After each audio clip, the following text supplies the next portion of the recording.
पुण्यातल्या मंचर इथे कांदा प्रश्नावरती विरोधक आक्रमक झालेले आहेत आणि आक्रमक होत त्यांनी आता ट्रॅक्टरवरून आपण बघतोय निलेश लंके यांनी हा मोर्चा सुरू केलेला आहे, जिथे स्वतः रोहित पवार हे सुद्धा आता बसलेले आहेत।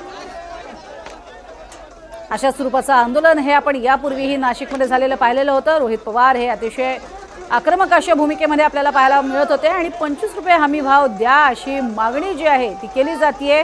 कांदा उत्पादक शेतकरी जे आहेत ते प्रचंड आपला त्रागा जो आहे, रोष आहे तो व्यक्त करतायत आणि सध्या कांद्याला हमी भाव हा 25 रुपये मिळालाच हवा अशी मागणी करत हे आंदोलन करण्यात आले। प्रतिकात्मक स्वरूपामध्ये गळ्यामध्ये कांद्याच्या माळा घातलेल्या आहेत आणि खासदार निलेश लंके आणि आमदार रोहित पवार यांच्याकडनं ट्रॅक्टर चालवत हे आंदोलन सुरू करण्यात आलेलं आहे। एकीकडे आपण बघितलं होतं व्यासपीठावर बसत जोरदार भाषणं या नेत्यांची झालेली होती आणि त्यानंतर आता ट्रॅक्टरमधून संपूर्ण कांदा भरून घेऊन चाललेले आहेत आणि सगळ्याच नेत्यांनी गळ्यामध्ये कांद्याच्या माळा घातलेल्या आहेत। हे सरकार निष्ठुर झालेलं आहे असं म्हणत सरकारवर जोरदार टीका करण्यात आलेली आहे। राज्य सरकार सुद्धा अपयशी ठरतंय आणि केंद्रातलं सरकार सुद्धा अपयशी ठरतंय असं म्हणत जोरदार अशा पद्धतीनं घोषणाबाजी केली जाते। यापूर्वी हर्षवर्धन सपकाळ यांनी सुद्धा सरकारवर जोरदार टीका केलेली आहे। कुंभकर्णाचं सोंग घेऊन बसलेलं हे निष्ठुर सरकार आहे अशी टीका त्यांनी केली।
जोरदार आंदोलन सुरू झालेलं आहे आणि खरेदी केलेला जो कांदा आहे त्या कांद्याचा प्रश्न समोर घेऊन आपण बघतोय त्यांनी मागणी केलेली आहे।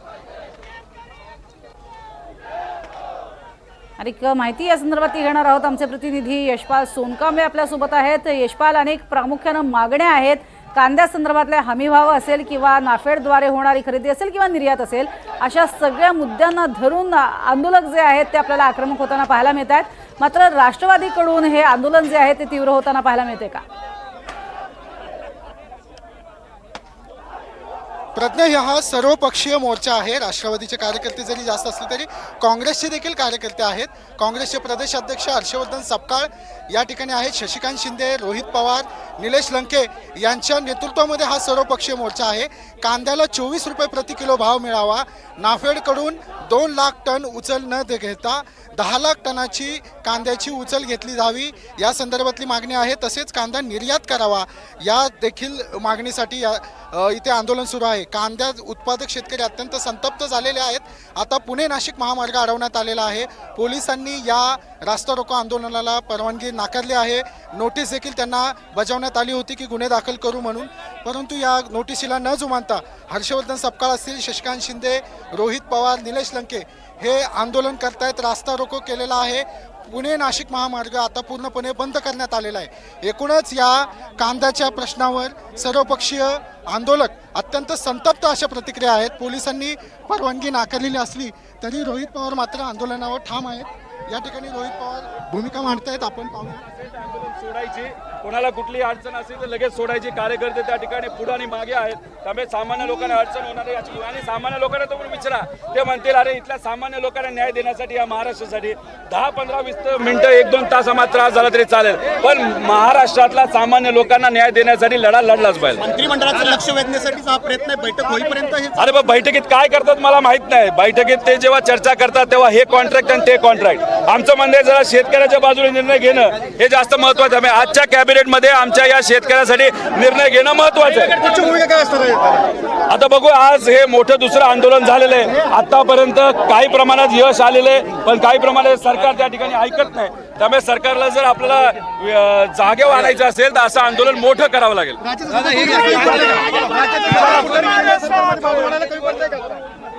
सरकारला जागा करण्यासाठी हे आंदोलन मोठं करायचं आहे. यापूर्वी सुद्धा आंदोलनाच्या माध्यमातून आम्ही मागण्या केलेल्या होत्या असं म्हणतायत रोहित पवार. आणि सध्या ज्या मागण्या केल्या जात आहेत त्या मागण्या मान्य झाल्या पाहिजेत. आज महत्त्वाची बैठक मंत्रिमंडळाची होणार आहे. या बैठकीत हा निर्णय झाला पाहिजे अशा स्वरूपाची मागणी सुद्धा रोहित पवार यांनी केलेली आहे. रास्ता रोको करण्याचा हा प्रयत्न आपण बघतोय. पूर्णपणे हा रस्ता जो आहे तो रोखला जातोय. पुणे नाशिक मार्गावरती हे आंदोलन होतंय. यापूर्वी सुद्धा केलेल्या अशा पद्धतीच्या आंदोलनातनं रस्ता अडवण्याचा प्रयत्न झालेला होता आणि त्यानंतर पोलिसांनी या सगळ्यांना ताब्यात घेतलेलं होतं आणि त्यानंतर समज देऊन सोडून देण्यात आलं होतं. आता सुद्धा अशाच परिस्थितीमध्ये आपण बघतोय पुणे नाशिक मार्ग जो आहे तो रोखण्याचा प्रयत्न झालेला आहे.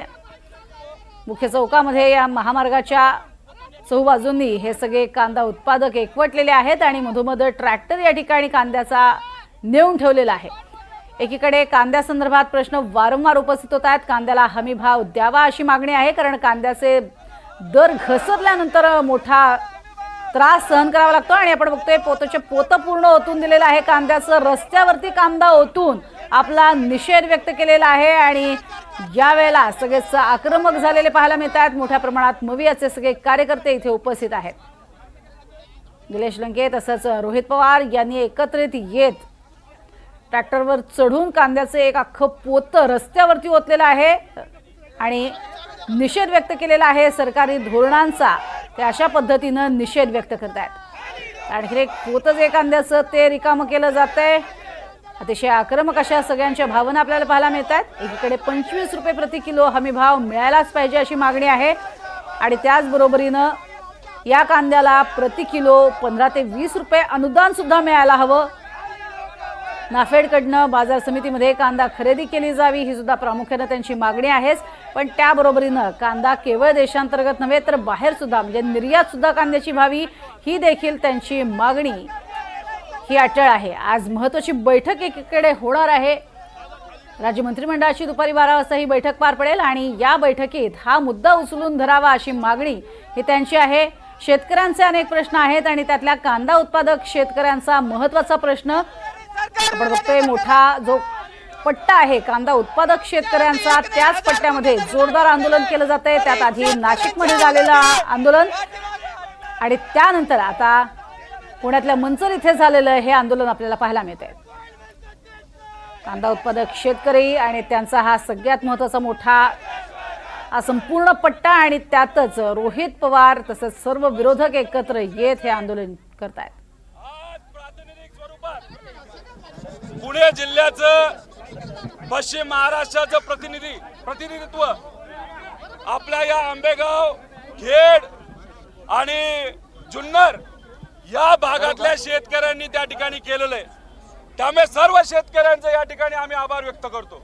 पण मला शेतकऱ्यांना विचारायचंय, जर समजा पुढच्या 10 दिवसामध्ये तुमच्यासाठी काही चांगली बातमी नाही तर एखादा चांगला निर्णय जर सरकारकडनं त्या ठिकाणी घेतला नाही तर काय करायचं? मग काय करायचं? हात वर करून सांगा. नक्की का? तर इथं शेतकरी जर म्हणत असेल, मला असं वाटतं कुठेतरी कॅबिनेट मंत्रीची बैठक आता सुरू आहे. आता 12 वाजता ती बैठक आहे. अर्ध्या तासामध्ये ती बैठक आहे. आता पोलीस काय करतात आपण बघायचं का आंदोलन थांबायचं? तुम्ही मला सांगा. नाही थांबायचं नाही. काय करायचं? काय करायचं?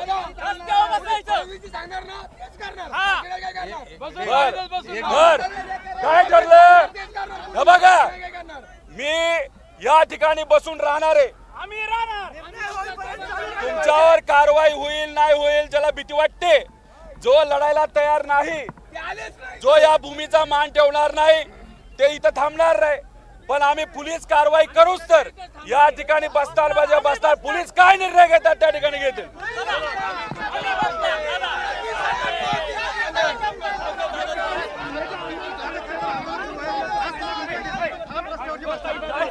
आपल्याला कुठेतरी निर्णय हा सरकारने घेतला पाहिजे. या कॅबिनेट मध्ये सकारात्मक निर्णय घेणं महत्वाचं आहे. जो दुर्दैवाने त्या ठिकाणी आतापर्यंत झाला नाही. त्यामुळे आता आम्ही इथं बसून राहणार. पोलीस काय कारवाई करतात तो त्यांचा त्या ठिकाणी विषय. कॅबिनेटमध्ये काय अपेक्षित आहे? आजच्या कॅबिनेटमध्ये काय? नाही, 24 रुपये रेट देऊन टाका ना कांदा उत्पादक शेतकऱ्याला. विषय ठिकाणी त्या ठिकाणी संपेल. आणि ज्या शेतकऱ्याला आतापर्यंत कांदा दिलाय त्याला 10 ते 15 रुपये तुम्ही अनुदान द्या. आणि जे काही केंद्र सरकारमध्ये चर्चा झाली होती की मार्केट कमिटीमध्ये तुम्ही कांदा घेणार 10 लाख टन घेणार आणि सुरू करा ना तुम्ही. पण जोपर्यंत आमच्या शेतकऱ्याला न्याय मिळत नाही तोपर्यंत आम्ही तरी बसून राहणार.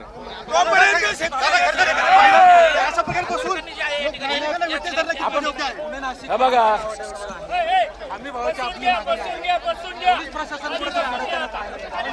बघा या महाराष्ट्रामध्ये 25 लाख शेतकरी जे कांदा उत्पादन करतात. आज तुम्ही त्यांच्या घरी जावा. आज व्यासपीठावर स्टेजवर शेतकरी म्हणतोय मी आता विष पितो. मग आता अशी जर शेतकऱ्याची परिस्थिती असेल तर काही हजार लोकांना त्रास झाला तर ते समजून घेतील. आम्ही काय आमचे कार्यकर्ते पदाधिकारी ठेवलेत. ज्याला कोणाला त्या ठिकाणी आरोग्याची अडचण असेल तर कार्यकर्ते लगेच ती गाडी काढून ठेवतील. त्यामुळे आम्ही ते नियोजन केलंय. पण 25 लाख शेतकऱ्यांचा कुटुंब धरलं तर 1 कोटी लोक तिथं होत आहेत. त्यामुळे यांचा प्रश्न मांडणं काही चुकीचं आहे का? म्हणून आज आम्ही या ठिकाणी प्रश्न मांडतोय. आणि सरकारला या गोष्टी नको असतील तर तुम्ही शेतकऱ्याच्या बाजूने लगेच निर्णय घ्या ना. करोडो रुपयाचे कॉन्ट्रॅक्ट तुम्ही लगेच एका मिनिटात देतात आणि शेतकऱ्याच्या बाबतीत निर्णय घेताना तुम्ही एवढा वेळ लावता हे आम्हाला पटत नाही. सरकार निर्णय काय करते? निर्णय काय होतीये? काय नाही, त्यांना असं वाटतंय की आता इलेक्शन झालंय, 3 वर्ष इलेक्शन झालंय, येणार नाही. त्यामुळे यांना वेटेज धरलं तरी चालतंय. सामान्य लोकांना गृहीत धरा. लाडक्या बहिणी 2.5 कोटीवरनं तुम्ही 1.5 कोटीवर आणल्या, परत पुढे हळूहळू कमी केल्या जातील. त्यामुळे कुठं ना कुठंतरी सामान्य लोकांना वेटेज धरलं जाते. सामान्य लोकांच्या मागण्या ह्या कुठंतरी बाजूला सारून फक्त व्यक्तिगत हिताच्या राजकारण केलं जाते आणि नफेखोरी या सरकारकडनं केली जाते असं आमचं ठाम मत आहे. दुधाभाव होतोय का? नाशिकला एक निर्णय, बाकी ठिकाणी एक निर्णय, दुधाभाव होतोय का? असं होत नसतं. तो निर्णय त्यांना इथं लागू करावाच लागेल. नाशिकला भाव वाढलेले आहेत, त्याचा फायदा हा या भागात पण झालेला आहे. पण जर खर्चच आमचा 20 रुपये असेल आणि रेट आता कुठेतरी 14 रुपयाला असेल तरी 6 रुपयाचं नुकसान आहे ना. तर मग 24 रुपये आमच्या शेतकऱ्याला द्यायला काय हरकत आहे? त्यामुळे लवकरात लवकर निर्णय घेणं महत्वाचं आहे. केंद्रामध्ये दोन्हीचं डबल इंजिन सरकार आहे तरी येथील महाराष्ट्राच्या शेतकऱ्यांसाठी वेगळा न्याय अशी भूमिका खरं तर केंद्र सरकार घेतली का? नाही, बघा सामान्य लोकांच्या बद्दलचा निर्णय हे सरकार अजिबात त्या ठिकाणी घेत नाही. एखादा मोठा व्यावसायिक असेल तो अडचणीत आला तर लगेच बैठका लागतात. पण आमचा शेतकरी अडचणीत आल्यानंतर, सामान्य व्यक्ती अडचणीत आल्यानंतर, नीटचा पेपर फुटल्यानंतर सुद्धा काहीच त्याच्यावर कारवाई केली जात नाही. मग नफेखोरी करणं, पैसा खाणं, मोठ्या मोठ्या व्यावसायिकांना ताकद देणं आणि गरिबाला तसंच 1500 रुपये दिले खुश राहावा, 1000 रुपये दिले खुश राहावा. मग कुठंतरी सामान्य लोकांना हे सरकार दुर्दैव म्हणावं लागेल. आपल्याला भिकारी समजते आणि पैसे टाकले की हे मतदान करतात. अरे पण आमच्या हक्काच्या जे काही उत्पादन आम्ही केलं त्याला तुम्ही चांगला भाव दिला तर आम्हाला ह्या गोष्टी नको आहेत. मजुराला हाताला काम मिळालं ह्या गोष्टी नको आहेत. आमच्या लाडक्या बहिणीच्या मुलांना जर 20-20 हजाराची नोकरी महिन्याला तुम्ही दिली तर आम्हाला 1500 रुपये नको आहेत. आमच्या आज मिडल क्लास मोठ्या प्रमाणात अडचणीत आलेला आहे. पण काय आहे की इलेक्शन पुरतं फक्त नाटक केलं जातं. इलेक्शन गेल्यानंतर ह्यांना मात्र त्या ठिकाणी साईडला फेकून दिलं जातं. ही आजची परिस्थिती आहे. आज या शेतकऱ्याला न्याय मिळाला नाही तर पुढचं वर्ष एक तर एल निनो असल्यामुळे, पाऊस नसल्यामुळे यांचा पिका शेतात काही पिकणार नाही. आणि जे पिकले त्यालाच आता चांगला भाव मिळाला तर हे जगतील. मुलं शाळेत जातील, कॉलेजला जातील, नाही तर कुणी जाऊ शकणार नाही.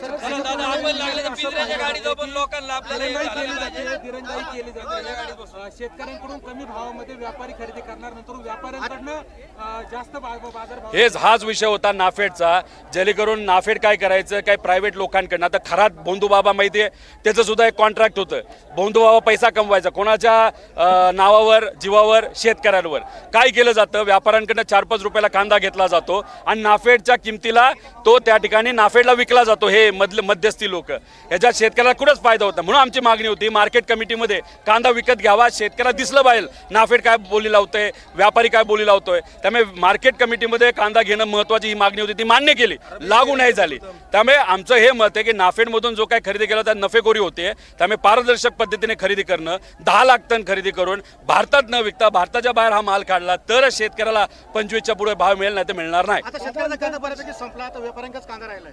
अहो, ज्या शेतकऱ्यांना कांदा विकलेला आहे तसं बघितलं 70% शेतकऱ्याचा कांदा अजून आहे, पण ज्या शेतकऱ्याने 30% कांदा विकलाय ना, तर स्वतःकडे समजा 100 क्विंटल असेल, 10 क्विंटल विकला, 90 त्याकडेच ठेवलेला आहे. तर जेली विकलाय त्याला 10 ते 15 रुपये तुम्ही अनुदान द्या आणि 10 रुपये 15 रुपये किलोला अनुदान तुम्ही द्या ज्यांनी दिलाय, आणि ज्यांच्याकडे आहे त्याला 24 रुपये मिळेल. खासदारांनी खरं तर दिल्लीमध्ये आंदोलन केलं होतं, त्या आंदोलनाची खरं तर दखलही घेतली नाही, परंतु आता राज्याचंच शिष्टमंडळ त्या ठिकाणी गेले. 10 जून पर्यंत त्यांनी खरं तर मुदत मागितलेली आहे. खरं तर तुम्ही केलेलं आंदोलन असेल किंवा 10 जून हा भुलभुला आहे की शासनाच्या खरं तर शेतकऱ्यांना पाण्यापुसण्याचं. मला तुम्ही सांगा की 10 जून पर्यंत समजा 3 लाख टन नाही तर 5 लाख टन, कारण का नाशिक आणि या भागामध्ये दिवसाला 1 लाख नाही 1.5 लाख टन कांदा तिथे येतो. महाराष्ट्रात बघितलं तर 5 लाख टन कांदा दिवसाला तिथे येतो.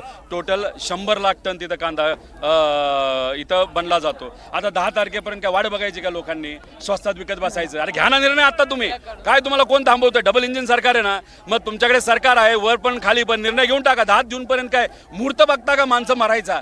बऱ्याच लोकांनी तिथं आत्महत्या केली, आता एक जण आत्महत्या करण्याचा प्रयत्न करतोय. ही परिस्थिती योग्य नाही. निर्णय घेताना गरिबाचा, सामान्य लोकांचा निर्णय हा तडकाफडकी घेतला पाहिजे. दादा ते जे आंदोलन सुरू होतं तिथं सरकार म्हणजे विखे पाटील असतील किंवा प्रसाद लाड असतील मध्यरात्रीपर्यंत तिथं ठाण मांडून होते, त्यांच्या मागण्या पूर्ण करण्याचं आश्वासन दिलं. तुमच्या आंदोलनामध्ये मात्र सरकारचा कुठलाही प्रतिनिधी येत नाही किंवा चर्चा करत नाही. हे बघा, तो विषय सामाजिक आणि त्या अनुषंगाने पूर्वीपासून ते कुठल्या पक्षाचे नसल्यामुळे तो विषय जरा क्रिटिकल आणि संविधानिक थोडं संवेदनशील आहे. हा विषय संवेदनशील आहे. पण झालं असं की इथं विरोधात असणारे काही नेते आणि काही सत्तेतले पण नेते इथं आले होते. त्यांची भूमिका होती की नाही न्याय मिळाला पाहिजे. आज सत्ताधाऱ्यांची भूमिका असेल की नको काय करतायत हे, काय किती वेळ बसतील, किती वेळ आंदोलन करतील, काय फरक पडत नाही. आमचं फक्त एकच म्हणणं आहे, शेतकऱ्याला आणि सामान्य लोकांना सांगायचं आहे, तुम्ही तुमच्या हक्कासाठी सिस्टमच्या विरोधात रस्त्यावर आला नाही तर तुम्हाला अडचणी वाढत जाणार आहेत. इथं महिलांवरचे अत्याचार वाढत आहेत, त्यानंतर युवांना नोकऱ्या मिळाना, कांद्याचे भाव वाढेना, शेतकऱ्याला अन्याय होतोय. तिथं तुम्ही बघितलं तर खताचे भाव वाढलेत. पण जर आपण असंच सहन करत राहिलो तर मग उद्या जाऊन न्याय कसा मिळणार? जसं दादांसाठी आम्ही लढतोय तसं सामान्य लोकांसाठी सुद्धा लढणं ही आमच्या सगळ्यांची जबाबदारी. दिलीप वळसे पाटील सांगितलंय की आंदोलन करण्यापेक्षा माझ्यासोबत बैठक करा, काय त्रुटी असतील ते आपण काढू. दिलीप वळसे पाटील असं वक्तव्य केलं. नाही बघा, तुम्हाला कोणी थांबवले की शेतकऱ्याची भूमिका घेण्यासाठी? तुम्ही सत्तेत आहे ना, तुम्हाला उलट सोपं आहे. तुम्हाला पंतप्रधान साहेब वेळ देऊ शकतील, CM साहेब वेळ देऊ शकतील, माजी मंत्री राहिलेला आहे, तुमचं वट आहे. पण वटाचा फायदा हा स्वतःसाठी आणि कार्यकर्त्यासाठी, पदाधिकाऱ्यांना देण्यापेक्षा हा शेतकऱ्यासाठी देण्यासाठी भूमिका घेणं महत्त्वाचं आहे. नुसतं बोलून चालत नसतं, करून दाखवावं लागतं. त्यामुळे तुम्ही सत्तेत असल्यामुळे करून दाखवणं महत्त्वाचं आहे.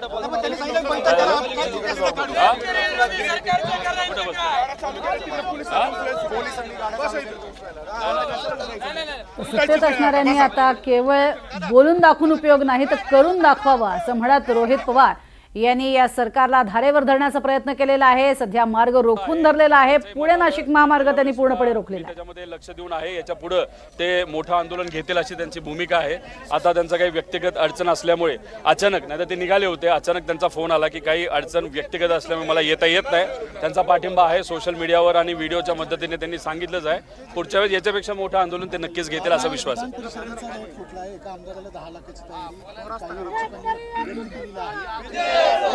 10 लाख तुम्ही कमी सांगताय. 50 ते 60 कोटी रुपये एका उमेदवाराची बोली त्या ठिकाणी निघालेली आहे.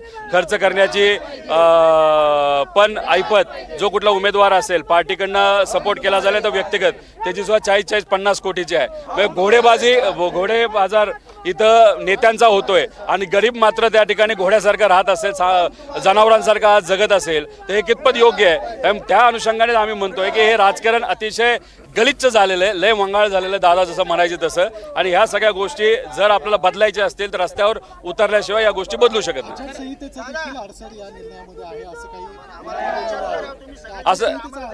असं कोण म्हणलं? परवा पण आचारसंहिता असताना निर्णय घेतला ना, त्यात काय हरकत आहे? आणि विरोध आम्ही करणार आहे, आम्ही थोडी विरोध त्या बाबतीतला करणार आहे. विरोध का आम्ही तिथं करणार नाही. निर्णय तुम्ही त्या ठिकाणी घेऊन टाका, उलट त्याचं स्वागतच त्या ठिकाणी आम्ही करू. दादा खरं तर इंधन दरवाढ झाली आहे, इंधनाचा तुटवडा पण आहे, त्यात कोणत्याच बाजारभावाला माल नाही, शेतकरी पूर्ण अडचणीमध्ये आलाय, काय परिस्थिती? अहो शेतकरी फक्त अडचणीत आला असं कोण म्हणतंय? मजूर आलेत, काय शेतकऱ्याला भाव मिळेना. त्यानंतर व्यापारी जे ग्रामीण भागामध्ये राहतात ते अडचणीत त्या ठिकाणी आलेले आहेत. त्याच्याच बरोबर आपण जर बघितलं तर सामान्य लोक अडचणीत आले आहेत. मिडल क्लासला सुद्धा तेल पेट्रोल त्या ठिकाणी कुठं परवडत नाही. त्यामुळे अडचणीत कोण आले तर अख्खा देश त्या ठिकाणी अडचणीत आलाय. नेते सोडून आणि मोठे अब्जपती सोडून सामान्य लोक रस्त्यावर आलेत. बाकी सगळे खुशीत मजेत त्या ठिकाणी मजा करतात असं म्हणावं लागेल.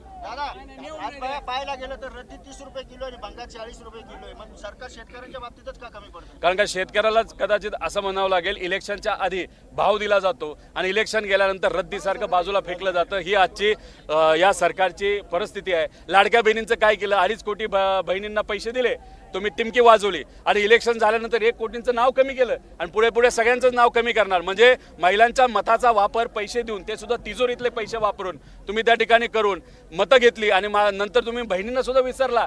जे भाऊ बहिणींना विसरतात उद्या जाऊन बाकीच्यांचं काय करणार हे सगळ्यांनी समजून घेतलं पाहिजे. सरकार निकम्म आहे, काय उपयोग नाही सरकारचा.